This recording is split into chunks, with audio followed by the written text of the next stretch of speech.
Hey everyone, Card Cafe here, back with some more Set 4 goodness. This time we're going to be moving on the Destined One line with the Bug Dragon himself, the Destined One of Infinity Eyes, Levidras. This deck is an interesting spot. I think we all know that this guy is definitely incomplete. The deck is fine, but not nearly in its best form, which we all know is coming. We all know by this point that the Destined King is coming out in set 5 and makes this deck infinitely better between what Destined King does and what its support is. But for now, we're kind of stuck in this limbo where the deck is just kind of partially complete and therefore, more of like fun. So I'm having a little bit of fun with this build and taking some unorthodox choices and I'm just having some fun. And that's what we're going to talk about. So let's get into it. We have our ride line, of course, his specific ride line. As always, you got your grade 0, who is just when going second, when rode upon, draw a card. But then the grade 1 is fun, just the simple effective skill that so long as you have the grade 0 in the soul, you can go ahead and just ride into this specific grade 2 without discarding a card. So just a free ride, which is nice. And then the grade 2 says, when he's rode upon by Levidras, you Energy Blast 3, look at the top 5 cards of your deck, get to pick any card from among them. Doesn't have to be a normal unit or anything like that. Just pick any card that's grade 3 or less, put it into your hand, shuffle your deck. So great, just top 5, take whatever you want. Very hard to whiff on that. You're gonna find something unless it's 5 triggers, which can occasionally happen, but is not very likely. Let's talk about the big boy himself. We're obviously running 4 copies of our Destined One. So what does Levidras do? Well, he's an interesting card for sure. He's very unique, which is the thing that I like about him. His first skill is act once per turn. You can blast 1. You choose one of your rearguard circles and one of your opponent's rearguard circles, and you put what's called an Infinity Eye marker on those circles. Now, what do the Infinity Eye markers do? Well, they're markers kind of like force markers. If you played in the V era, it's a marker that goes on top of the rearguard circle it's placed in. And then any rearguard that is in that spot with an Infinity marker, when it attacks or boosts, if it's on your side, if it's one of your rear guards, you can give it 10,000 power, so it gets bigger. Or if it's on your opponent's side, you can give it minus 10k. And if you give it the minus 10k, the marker is removed and you get to draw a card. So that's really good. You're making it harder for your opponent's units to hit. You're lowering their power thresholds, and then you're also adding a card to hand. So a good amount of your draw power actually ends up being on your opponent's turn, which can be really nice for guarding. So that skill is really cool and really just unique of this marker interaction where you're putting them down, you're removing them, you're drawing cards, you're minusing your opponent, you're powering up your own. It's really cool. It's got a lot, makes you really think about where your marker placement is, which can be easy to screw up too. Just because a lot of units require markers like in the same column and stuff and have to have a certain number. But it's an interesting effect. Made more interesting by the Divine skill, which is straightforward, but also really has to make you think. So his Divine skill is an act. If your opponent's at grade 3 or greater, you Soul Blast 1, and you get to put down 2 additional markers, 1 on each side. So his first skill, you put down 1 marker on your side, 1 marker on your opponent's side, and then with the Divine skill, you get to do that again. You get to put an additional 1 down on your side, an additional 1 down on your opponent's. So you get a total of 4 markers in 1 turn, which is very strong. It turns all of your abilities online. But then on top of that, Levidras himself also gets 10k power and +1 crit. So a good amount of pressure. Usually just gets perfect guarded, but good to have in case they don't. And it just really brings pressure because then between that, usually a Persona ride, and then with special booster, you're hitting like 38, 48. So you're hitting some pretty good numbers with the crit. So yeah, it's all about the marker placement, making sure you put in the right spot, getting a bunch of them all at once on your Divine skill turn, and just really pushing out hopefully 5 attacks. So yeah, that's Levidras himself.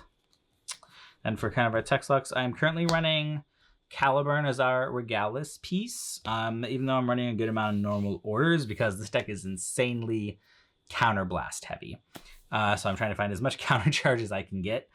So I'm running Caliber, and I'll probably change this post set 5. You're probably going to hear me refer to post set 5 a lot in this video, because this deck changes quite a bit when we get the Destined King, as well as his extra support.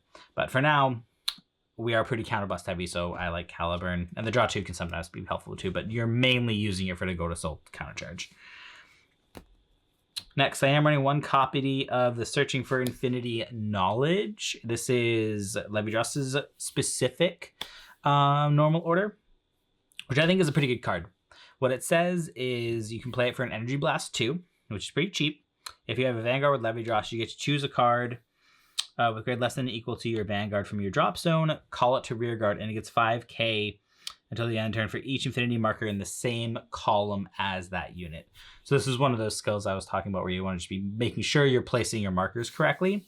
Because you put this down, there can call something off this, you could get upwards of at least 20k, which is a pretty good size, especially if you remember that the Infinity markers on your side are giving 10,000 power. So you call something that's getting 15 to 20k from this effect, an additional 10k from the marker, whatever their own skills kick in, which you'll kind of see when I'm running in a second. They're getting additional power, so they get to be really big. So I like it for that. We're only running 1 because we have some other cards that call from drop.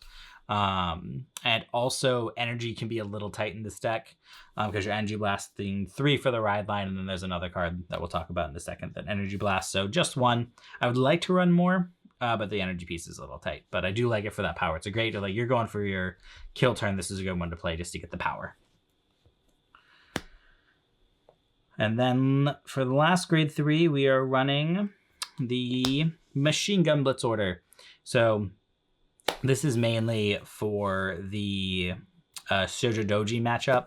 But there's some other ones where this is good too. This can be good for like Aqua Libra. This can be good for Varga. Anything that's getting like multiple attacks from restanding or calling from somewhere. This can be good. So there's a lot of decks this works well in. What it is it's a blitz order. You play it for Counterblast 1. You choose one of your Vanguards, it gets 10,000 power for that battle, but then it gets the red text skill that whenever an opponent's rear guard is called to the board during the battle phase or restands, it gets 5,000 power until the end of the turn. So that can be really good against those decks like Shoujo Doji or anything that's restanding doing multi-attack. This is a good counter because every time they do that, you're getting a 5k buff to your Vanguard. And Shoujo Doji, in particular, most of their rear guard things, while they have a lot of pokes, they're usually not that big. So this can really negate them pretty quickly. So we like having that. 1 copy just because there's one, there's not really a lot of room for it. But it's good to have just in case you need it in that emergency. So 1 copy of that. Let's talk about our main grade 2 boy, the triple rare support card for Levidras.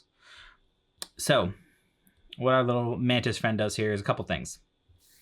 The first is when he's placed on rearguard, if you have Infinity marker in the same column as this unit, you get to Energy Blast 3. So there are other energy costs, and you get to look at 2 cards from the top of your deck.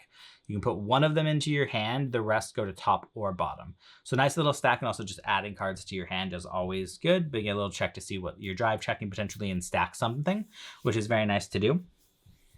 So we like that skill, and then he also gets 5,000 power on top of that. So his second skill, though, is during your turn, if you have a grade 3 or greater Vanguard with Levidras in its name, and you have 3 or more markers on the field. So if you're going first, you can't do this skill. He gets an additional 5,000 power, but then also gets the ability to attack from the back row if you don't have another copy of him in the back row.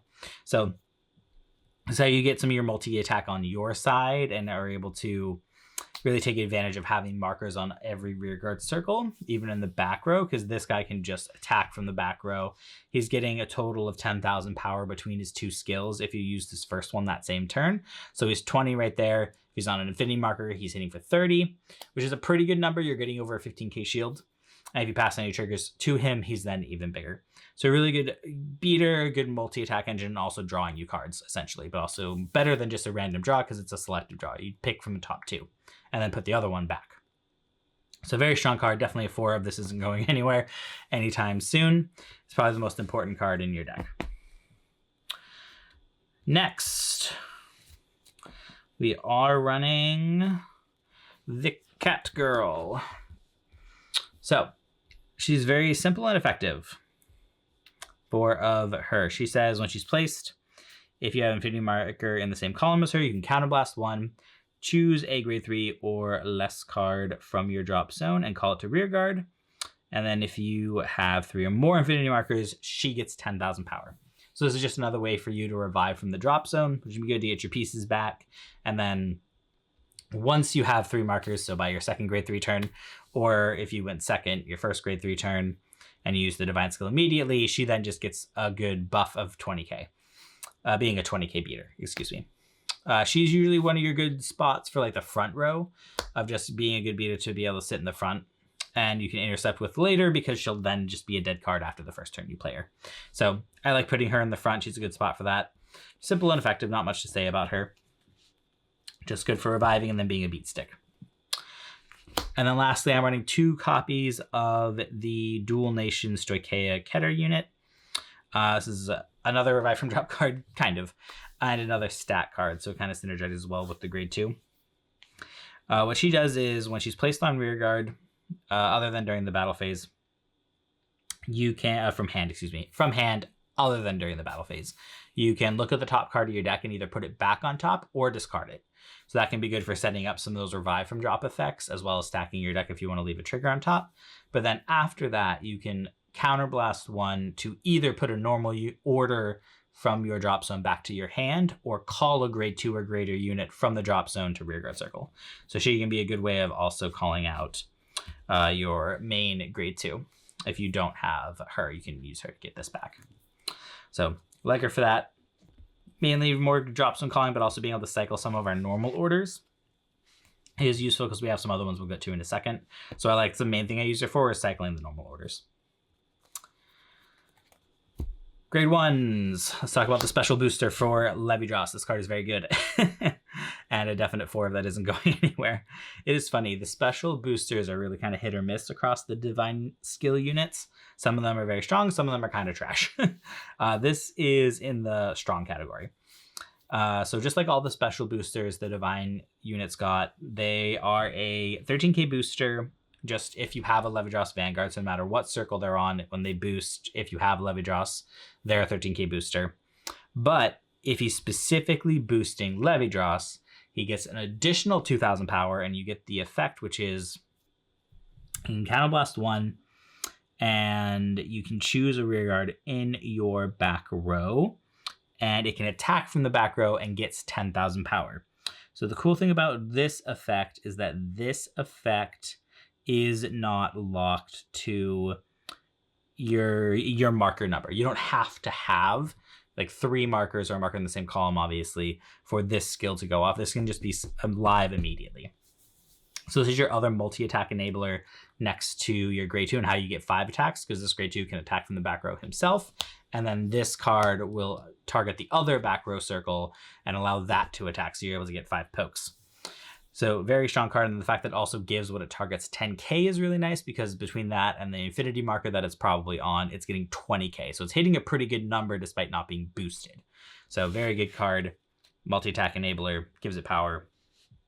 100% running that at 4. Also not going anywhere. Next, the very desperately needed counter charger. The 4 of. So whenever, pretty simple. Now I kind of spoiled the main thing that he does. So all you need to know is at the end of the battle that he attacked or boost, if you have an infinity marker in the same column as him and you did not countercharge this turn, you put him to soul, countercharge 1. So it's a really good form of countercharge where he's not just getting retired, he's going to soul. So he's adding to your soul count and countercharging. So very strong card. You have a lot of counterblast in this deck.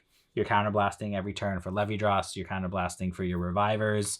You're counterblasting for Blitz Order if you have to do that. There's a lot of counterblasts. So you definitely need 4 of this because you want to make sure you're countercharging every turn and cycling them out from the drop zone. Is like, honestly, when doing calls from drop, the main 2 things you're calling are these 2 cards. All right. Next, let's talk about kind of the fun I'm having. I am running 3 copies of Philander. So I'm sure some of you, I lost some of you there with Philander, and the rest of you are at least raising your eyebrows. Why am I running Philander? 1, it's funny. And I'm just having some fun, like I said. 2, I can actually make a case for it. So I am running between what you've already seen and what I'm about to show you, 10 Revive from drop cards. So I have a lot of cards that are calling back from the drop zone. And Philander's first effect is when he's placed on rearguard from hand, check top 5, put a card from among them straight into the drop zone. So he's a good way to just set up pieces in the drop for me to call back later. But then on top of that, his second effect is if I have 10 or more cards in the drop zone, he gets plus 10k power. So this is a great target for the special booster in the back row attacker aside from the Mantis. So you use this to target Philander in the back row to make it be able to attack.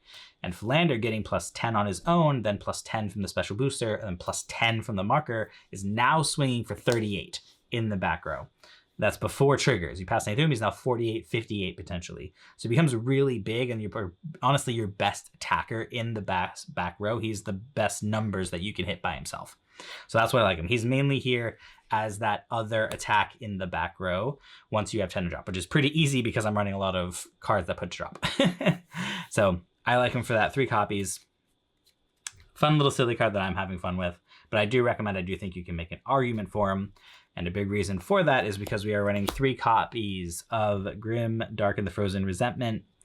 This is another normal order. It's a grade 1 that you play for a Soul Blast 1. When you do, you look at the top 3 cards of your deck, choose a card from among them, put it to drop, the rest go back to deck and shuffle. So this allows you to fill up your drop zone more quickly and is another way to call from the drop that doesn't cost Counterblast. So it's very important. This is the main thing that I'm honestly cycling with this girl. To just keep calling cards back from drop. Mainly the counter charger is that I'll use the counter charger's effect, put him to soul, then the next turn Grimdark it, soul blast it out with this effect and then call it. So that kind of just combos well, and is just another way to call things back from the drop zone. So I highly recommend it, and a good way to early rush too, because you can set things up with Philander in the drop zone, then play this on turn 2 to call them back. And lastly, as always, of course, Perfect Guards, same as always. You know the drill. 1 Sanctitude, 1 of the regular Perfect Guards. The regular Perfect Guards you don't have to discard for the Perfect Guard if you're one of those cards in hand. And then you don't have to discard for the Perfect Guard effect for Sanctitude if your opponent's Vanguard has the text triple drive. And then also gets around guard restricts because it's going to the order zone, not the guard zone. So it's always what you're going to do. Nothing to say there. Triggers. As always, we are doing 4 special and 4 regular for a total of 8 crits. The special crit, I mean, it doesn't super matter if you don't have the special crit, but you have vanillas, that's fine. Soul's not the biggest issue in this deck. You don't have too much of it aside from Frozen Resentment and Levidras' Divine Skill, which you're only using once a game. But it's always good, I guess, just to have just in case. But you don't really need it. It's really just important as having 8 crit. For the off trigger, I am running fronts for now, kind of like Equilibra. I'm going back and forth. You have some draw power in this because of the infinity markers mainly, and then on your Mantis is essentially drawing you a card. So that's good, and the 20k shields, as I've been talking about, are as important as always. Plus, the 10k to the front row is actually pretty important in this deck because your front row rear guards are usually your weakest units. That's why, like I said, I like putting the cat girl in the front because she at least gets 10k inherently. And the fronts can help power them up too. So you can run draws. I don't think there's wrong with that because, again, you want to find your pieces and draws can help with that. But I think you're fine, and I think fronts are better for the shield. Heals, just like Alco Libra, I'm doing 1 each of the restand and crit heals, and then 2 generic, and of course the generic has to be the cute little kiwi heal. There's no other real option is to for heals. Same argument as Alco Libra. You just, most decks in the meta right now that are top tier are either getting crits or restanding or doing both, with the exception of Sojo Joji, which kind of doesn't do either. So 2 generic for that reason, and generic's also just good to have in general, just depending on the situation. But I recommend you have one each at least of the other two. The grade heals, the one that get power for your opponent being at a higher Vanguard, are less relevant right now, just because the Stride decks are kind of on the down low until we get Harry and Night Rose. When they come out, I'll probably throw some of those back in, but for now, that's what we're doing. Overtrigger reveal. It is the Stoicheia Overtrigger. I think this one is your best option. It gives you a crit. It gives 10k to your front row. It draws you 2 cards. It heals the damage. It's just every trigger effect in one. Like, it's very strong, no matter when you check it. I don't think any of the generic heals are better than this in this deck. You can make arguments for like the blue Overtrigger or the purple Overtrigger maybe. Just because the grade 1 that goes to soul and counter charges is freeing up a rearguard circle, so depending on your attack patterns, you could get away with purple maybe. But this one is just doing more than any of the other triggers. So I think the Stoicheia is just the best. So that's what we're doing. Not much to say. So yeah, Levidras is a fun deck. It makes you think. It's like the opposite of Alcalibra. This deck is much more of make sure you're paying attention to where your markers are going on your side, because of all your effects that require things in the same column, and also setting up your attack patterns in the back row, and especially the early game before you have 2 in the back. And to make sure you know which one needs to be where, so that can be a little tricky. I'm honestly still getting the hang of that. But it's good. It's a good deck. It'll get much better post set 5, as we've talked about. I will definitely do an updated deck profile when we get Destined King, just because the deck changes drastically with the new support it gets along with Destined King. But for now, we're just kind of tinkering around with it and having fun with it, since it's really just missing those pieces it's about to get. So yeah, let me know what your thoughts are, and I'll talk to you guys soon. Thanks. Bye.